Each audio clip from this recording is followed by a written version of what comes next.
गुरुदेव रवींद्रनाथ. मंडळी, अखिल विश्वाच्या भावविश्वात सदैव रममाण असणाऱ्या रवींद्रनाथ टागोर या महापुरुषाचा जन्म चैत्र वद्य त्रयोदशीला दिनांक 7 मे 1861 या दिवशी कलकत्ता शहरात जोडासाकू या राजवाड्यात झाला. घराण्यात सरंजामी पूर्वापार वैभव होतो. संस्थानिकाला शोभेल असा हा ठाकूर परिवार पिढीजात श्रीमंत होता.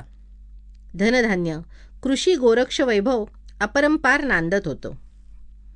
रोजी 150 नोकर चाकर सतत तैनातीला असा अवाढव्य थाट होता. सख्खी, चुलत आणि इतर भावंडांनी गच्च भरून गेलेलं घर, त्यातही सगळी मंडळी साहित्य, शास्त्र, विनोदानं भारलेली. त्यात रविबाबूंसारखं लाडकं मूल वाढू लागलं. म्हणजे लक्ष्मी आणि सरस्वतीचा अत्यंत दुर्मिळ संगम असलेलं घर त्यांना लाभलं होतं. भवती नबाबी थाट कायम असूनही आध्यात्मिक चिंतन, साहित्य साधना, कलाजीवन, देशप्रेम आणि समाजसेवाभाव यांचा वारसा देवेंद्रनाथ ठाकूरांच्या रूपानं तिथं वावरत होता. महर्षी देवेंद्रनाथ ब्रह्मो समाजाचे प्रमुख भाष्यकार आणि समाजसुधारकांच्या आंदोलनाचे त्यावेळचे नेते होते. या सर्व संस्कारांनी रविबाबूंना लहानाचं मोठं केलं. इतकं सारं अनुकूल असूनही एक नव्हतं, ते मातृसुख. पण बाळपणीचे लळे थोरल्या वहिनीनं, कादंबरीनं पुरवले. तिनं आईच्या मायेनं तळहाताचा पाळणा केला. मंडळी, वडिलांचं बोट धरून त्यांनी अनेक ठिकाणी भ्रमण केलं, परंतु देवतात्मा हिमालयाच्या दर्शनाचे खोल ठसे त्यांच्या बालमनावर उमटले. निष्कलंक हिमशुभ्र शिखराची स्पंदनं त्यांना ऐकू आली आणि कवित्वाच्या परतत्वाचा स्पर्श त्यांच्या बालमनाला झाला. हिमालयाच्या उत्तुंग आणि घनगंभीर विशाल रूपानं आधी काळापासून वाहणाऱ्या गंगा यमुनेच्या खळखळत्या प्रवाहानं त्यांचं चिमुकलं मन विशाल झालं. मग ते कुठल्याही लौकिक शिक्षणाच्या साच्यात बसूच शकले नाहीत. लौकिकाचा साचा त्यांना पुराच पडू शकला नाही. ज्ञानेश्वरांनी म्हटलंय ना की सुगंधानं भरलेल्या फुलानं वास तरी कशाचा घ्यायचा, समुद्रानं स्नान कुठं जाऊन करायचं आणि आभाळानं आश्रय तरी कोणाचा घ्यायचा. थोरल्या भावंडाच्या धाकापायी ते शाळापाटी करू लागले. पण वयाच्या अवघ्या 11व्या वर्षीच ते कविताही करू लागले. त्यावेळी बंगालात कवी बिहारीलाल यांचं गीतकाव्य फार लोकप्रिय होतं. रवींद्रनाथही त्याच शैलीत आपली प्रतिभा मांडू लागले. आश्चर्य म्हणजे त्यानंतर केवळ 5 वर्षातच त्यांनी गीत, नाटक, कथा, कादंबरी, निबंध आणि साहित्य आलोचना या सर्व प्रकारात आपली स्वतःची अशी शैली निर्माण केली आणि अभिव्यक्तीच्या निरनिराळ्या वैशिष्ट्यांसह लिखाण केलं. त्यामुळे संपूर्ण बंगाली साहित्याचं आणि बंगालचं लक्ष त्यांच्याकडे वेधलं गेलं. भुवनमोहिनी, कादंबरी, बनफूल, कविता यांच्यासारख्या त्यांच्या सुरुवातीच्या रचना किशोर अवस्थेतल्या खऱ्या पण बाळपणीच सर्वज्ञतावरी तयाते या वचनाची आठवण करून देणारे आहेत. इतकंच नव्हे तर विश्वाशी तादात्म्य पावणारं त्यांचं बालमन या कृतीतून प्रत्ययाला येतं म्हणतात. अशा या बालकवीचा वयाच्या 18व्या वर्षी विवाह झाला. माधवराय चौधरी यांच्या मुलीशी, मृणालिनीशी. पुष्पपरागासारखी कोमल, अत्यंत सुंदर, पण कवीला हवी ती वस्तू मिळाली तरी लाभली मात्र नाही. नंतर मात्र रवींद्रनाथांनी संसार केला तो साहित्याचा, कवितेचा, कलेचा आणि शिक्षणाचा.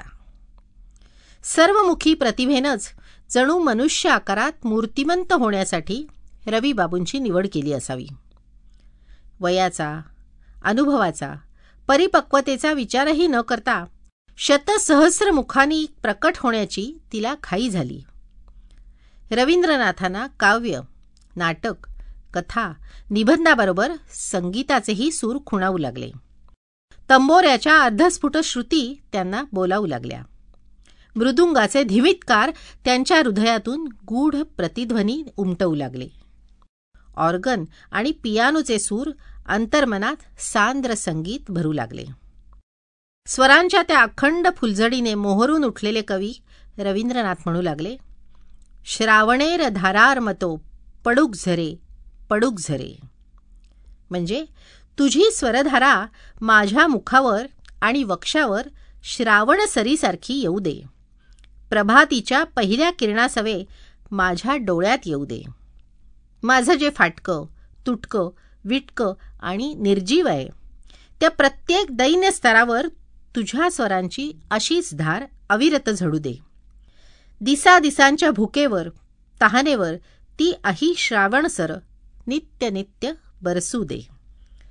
रवींद्रनाथांना अशी जीर्णता, वांझपणा, असफलता, केविलवाणी अगतिकता यांना दूर करणारी ईश्वरी कृपेची श्रावण स्वरधारा सापडली. त्यांची स्वरसाधना सुरू झाली. पुढे पुढे शब्दांना पुढे करून, भावार्थाच्या हातात हात घालून आणि लालित्याच्या गळ्यात गळा घालून संगीताची वलय दशांग धूपासारखी दरवळू लागली. संगीताचा एक अभिनव बाज तयार होऊ लागला. रॉबिंद्र संगीत आकारू लागलं. 19व्या शतकाचा शेवट झाला. 20व्या शतकाची पहाट उजाडली. देशात स्वातंत्र्याची लालसा अधिकाधिक ठळक होत गेली. महाराष्ट्रात केसरी गरजत होता.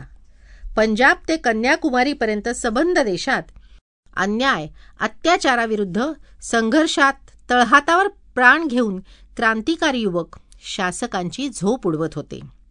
आपल्या धर्मविषयक तत्त्वज्ञानानं आणि व्यक्तिमत्वाच्या ओजतेजानं साऱ्या जगाला दिपवून टाकणारे स्वामी विवेकानंद आपल्या कार्याचा अमीट ठसा ठेवून निघून गेले होते. रसिकहो, रविबाबू आपल्या कल्पनांना मूर्त स्वरूप देण्याविषयी धडपडत होते. आपल्या पूर्वजांच्या तपोभूमीत येऊन ते स्थायिक झाले. तेच शांतिनिकेतन झालं.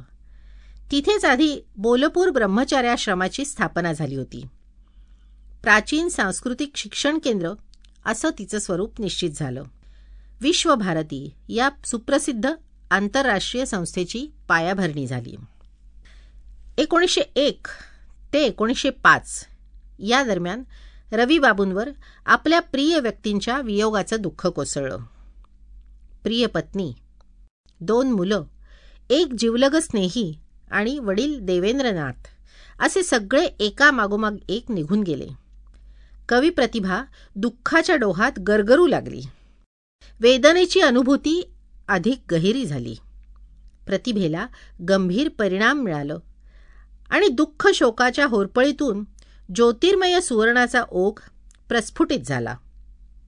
खेया, प्रायश्चित्त, गीतांजली, गोरा, जीवनस्मृती, डाकघर अशा श्रेष्ठ साहित्यकृतींची बहार आली ती 1905 ते 1912 या काळातच. 1912 साली रवींद्रनाथ विलायतेला गेले ते केवळ प्रकृती स्वास्थ्य मिळवण्यासाठी.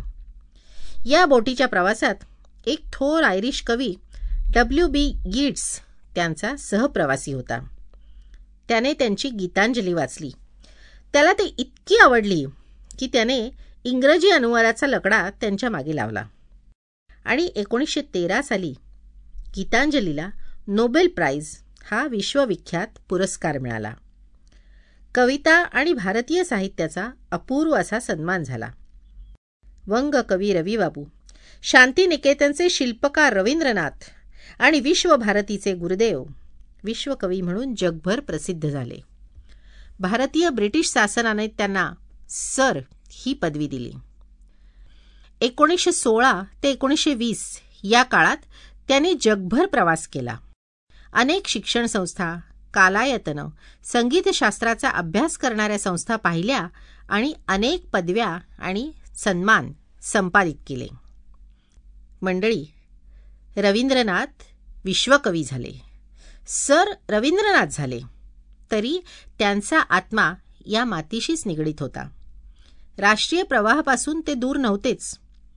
1898 साली लोकमान्यांना जेव्हा अटक झाली तेव्हा कवी काव्य, कला, संगीत, सगळं बाजूला सारून मैदानात उतरले आणि सगळ्या बंगालभर त्यांनी निषेधाचं रान उठवलं.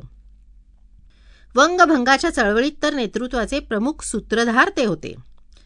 इतकंच काय, पण 1919 मध्ये जालियनवाला बागेच्या अमानुष हत्याकांडांच्या निषेधार्थ संतापून त्यांनी आपली सर ही पदवीही सरपणात फेकून दिली. पण एकीकडे नुसती बोलघेवडी होत चाललेली राष्ट्रीय चळवळ आणि दुसरीकडे बेकाबू होत चाललेली संतप्त तरुणांची सशस्त्र क्रांतीची दहशतवादी चळवळ, यात त्यांच्या कल्पनेचा कुठंच मेळ बसेना. ते अंतर्मुख साधक होते. भाषणबाजी करून, केल्या न केल्याचे खरे खोटे ढोल पिटून, साध्या राहणीचा लोकांवेगळा दांभिक ढंग दाखवून देशसेवा कशी होणार? देशात कोट्यावधी लोक दलित आहेत. हा देशच सारा उपेक्षित कंगालांचा आहे. दारिद्र्य तर याच्या प्रत्येक उंबरठ्यात ठाण मांडून बसलंय. माझघर अन्नान्न करत आहे, तर अंतर्गृह फाटक्या धडोत्यातूनही अर्धनग्न आहे. उरलेल्या लाजेच्या लक्तरांची ह्या घरावर गुढी आहे. ती आक्रस्ताळ्या भाषणांनी कशी उतरणार? प्रभात फेऱ्यांच्या गाण्यांनी पोटात अण्णांचे कण कसे पडणार? नुसत्या ढोंग भाजीनी ग्रामोद्धार कसा होणार? तो व्हावासा वाटतोय, तुलाच तो करावासा वाटतोय. अरे, पण दीनदुःखितांची सेवा इतकी सोपी नाही. असेल तयारी तर ये आपलं सर्वस्व सोडून, आपल्या घराला आग लावून ये आणि गुपचूप कामाला लाग. तुझ्यासाठी इथे भरपूर काम आहे. कबीरा खडा बाजार में लिए लुकाठी हात, जो घर फुंके अपना सो चले हमारे साथ. तू एकटाच चल. जगाच्या सभ्यतेकडे लक्ष देऊ नकोस. ते तुझा उपहास करतील, अपमान करतील, तुला पाहून दारे बंदही करून घेतील. करू देत. शहराच्या बाजारात उभं राहून खेड्याविषयी कळकळ दाखवणाऱ्यांची जात आहे ती. पण तू नको लक्ष देऊस तिकडे. बघूच नकोस मागे. आणखी सोबतीला कोणाला हाकाही मारू नकोस.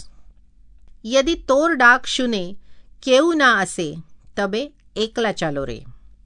असा ज्वलजहाल संवाद त्यांनी राष्ट्रसेवकांशी केला आहे. परिस्थितीनंच तुझ्या रस्त्यात भयान अंधार केला असेल तर आपलं जळतं हृदय काढून तू हाती घे आणि त्या प्रकाशात पुढे चल. पण आता अडखळणं नाही, थांबणं नाही, असा सल्ला त्यांनी साधकाला दिलाय. देशप्रेमाने रसरसलेली, साधकाला संजीवन देणारी, राष्ट्रभक्तीची नेमकी प्रेरणा देणारी अशी कितीतरी कविता रवींद्रनाथांच्या लेखणीतून सळसळत उतरली आहे. उन्मत्त प्रभंजनाचं मुक्त तांडव, कल्लोळ करून उसळणाऱ्या लाटांचा राक्षसी गोंधळ, बेभान होऊन दांडगाई करणाऱ्या मेघांचं आकांड तांडव आणि क्रोधाच्या थैथयाटाने कडाडणाऱ्या विजा यांनी सर्वांनी एकत्र येऊन एकाच वेळी प्रलयंकारी धिंगाणा घातला तरी आकाश जरासुद्धा विचलित होत नाही. देशासाठी सर्व स्वार्पण भावनेने निघालेले साधक आम्ही असेच अचल राहू, अडीग राहू. आमचा विश्वास सदा अखंड असेल आणि माघारी तर आम्ही कधीच फिरणार नाही. नाही नाही, आता किनारा लागणार नाही. घाटाच्या खुंट्याला बांधलेला दोर आम्ही आमच्या हातानं कापून टाकलाय, किनाराच तोडून ठेवलाय. आम्ही फिरबोनारे, फिरबोनार, फिरबोनारे. कोलंबसाचा गर्वही ते हेच असेल नाही? भेटेन 9 महिन्यांनी असं आईला आश्वासन देणाऱ्या आणि फाशीच्या दोरीला फुलांचे हार समजणाऱ्यांच्या मनातला अभंग आवेश तो असाच असेल नाही? रसिक हो, रवींद्रनाथांची प्रतिभा सर्वस्पर्शी होती. तिला वर्ज्य असं काहीच नव्हतं. पण तिनं ज्याला स्पर्श केला तिचं मर्म यथार्थपणे अभिव्यक्त केलं. या विविध अभिव्यक्तींनी आणि विविध माध्यमांनी रवींद्रनाथांचं जीवन समृद्ध बनवलं. हे जितकं खरं तितकंच रवींद्रांच्या स्पर्शानं त्या त्या अभिव्यक्तीला आणि माध्यमाला अरूपाचं रूप दाखवलं. त्यांच्यातच असलेलं पण तोपर्यंत अज्ञात अव्यक्त असलेलं असं आगळं वेगळं दाखवलं. म्हणूनच कवितेवर जशी रवींद्र छटा आहे तशी कथा, नाटक, कादंबरी यांच्यावरही रवींद्रांची छाप आहे. संगीतात तर रवींद्र संगीत या नावावर अनुपराग विलास आहे आणि चित्रकला, शिल्पकला, वास्तुकला हस्तकला तिथेही एक निराळेपण, रवींद्रपण प्रस्थापित झालंय. अर्धस्फुट पण कमनीय कमळकळी आहे. शांत सरोवरात वलयांकित जललहरींची भवती नक्षी आहे. धूसर आभाळात लहान मोठ्या ढगांच्या झिळमिळ्यात धूसर अशी चंद्रिका आहे आणि जलावर मनोज्ञ भाव दाखवीत हंस आहे. पण शब्दांची सामग्री चित्राचा साक्षात प्रत्यय कशी देऊ शकेल? हाच धूसर, अबोल, अबोध, गूढ, गंभीर भाव प्रत्येक चित्रात प्रकर्षाने जाणवावा आणि ते सारं मूर्तिमंत करण्यासाठी मोजक्या आणि नेमक्या रेखा आणि रंगयोजना हे रवींद्रनाथांच्या चित्रकलेचं वैशिष्ट्य आहे. 1930 साली त्यांच्या चित्रकृतींचं प्रदर्शन पॅरिसला भरलं होतं. तिथल्या रसिकांनी ते बघितलं आणि अभिप्राय व्यक्त केला की चित्रकार रवींद्र कवी रवींद्रांच्याही पुढे गेलेले आहेत. प्राध्यापक सरकार नावाचे एक समीक्षक म्हणाले, जिथं कवीची लेखणी अडली तिथं चित्रकारानं कुंचल्यानं कविता लिहिली आहे. गुरुदेवांनी 81 वर्षाचं प्रदीर्घ आयुष्य आपल्या कल्पनात आणि साधनेत घालवलं. आयुष्याच्या अखेरीसही ऑक्सफर्ड युनिव्हर्सिटीनं त्यांना डिलीट ही पदवी देऊन त्यांच्या कर्तृत्वाचा सन्मान केला. पण स्वतंत्र भारतानं राष्ट्रगीत म्हणून स्वीकारलेलं जनगणमन हे काव्य म्हणजे कविता आणि संगीत यांचा अपूर्व सन्मान आहे. मंडळी, आपल्या कार्याची भावी वाटचाल सुरळीत होईल अशी सर्व व्यवस्था करून ते उत्तरायण या अखेरच्या निवासासाठी मुद्दाम तयार करवून घेतलेल्या पर्णकुटीत गेले. तरी त्यावेळेपर्यंतही त्यांचं मनन चिंतन चालू होतं. देशकाल स्थितीवर चिंता व्यक्त करणारा त्यांचा सुप्रसिद्ध निबंध सभ्यतार संकट असाच अखेरच्या शयीवरून देशाला दिलेला एक ओजस्वी संदेश आहे. देशप्रेम ओतप्रोत भरलेल्या कविमनाची ती तळमळणारी संवेदनाच आहे. ती स्पंदनशील संवेदना एका गीतात अशीच जागती ठेवून रवींद्रनाथांनी 7 ऑगस्ट 1941 या दिवशी इथल्या नश्वरतेचा निरोप घेतला. ते गीत असं: सार्थक जन्म आमार जन्मेच्छी ए देशे, सार्थक जन्म मागो तो माय भाल बेसे. अगाई, माझा जन्म सार्थकी लागला की या देशात मला जन्म मिळाला. माझ्या जिण्याचं सार्थक झालं की आई, मी तुझ्यावर आई म्हणून प्रेम करतो. अगं, तुझ्याजवळ किती हिऱ्या माणक्याच्या राशी आहेत हे तर मला माहीत नाही, पण एक मात्र मला माहिती आहे की तुझ्याजवळ आल्याबरोबर माझं अंग अंग पुलकित होतं. मला काही ठाऊक नाही की इथं ही अगदी वेगळा सुगंध देणारी, मंत्रमुग्ध करणारी अनोखी फुलं कुठल्या वनात आहेत, किंवा आपल्या मधुर हसण्याने चित्त मोहरून टाकणार चंद्र कुठल्या आभाळात उगवतो. पण आई, इतकंच जाणतो की तुझ्या कुशीत जेव्हा प्रथम डोळे उघडले तेव्हा तुझ्या प्रेमळ डोळ्यात दिसणाऱ्या प्रकाशानं आणि वात्सल्याच्या सुगंधानं मी वेडावून गेलो. बस त्याच वात्सल्याच्या आधारावर आणि त्याच प्रकाशात मी प्रथम डोळे उघडले ते अखेर तसेच आनंदाने आणि तृप्तीने मिटून घेईन. ओ आलो तेई नयन रेखे मुदप नयन शेषे.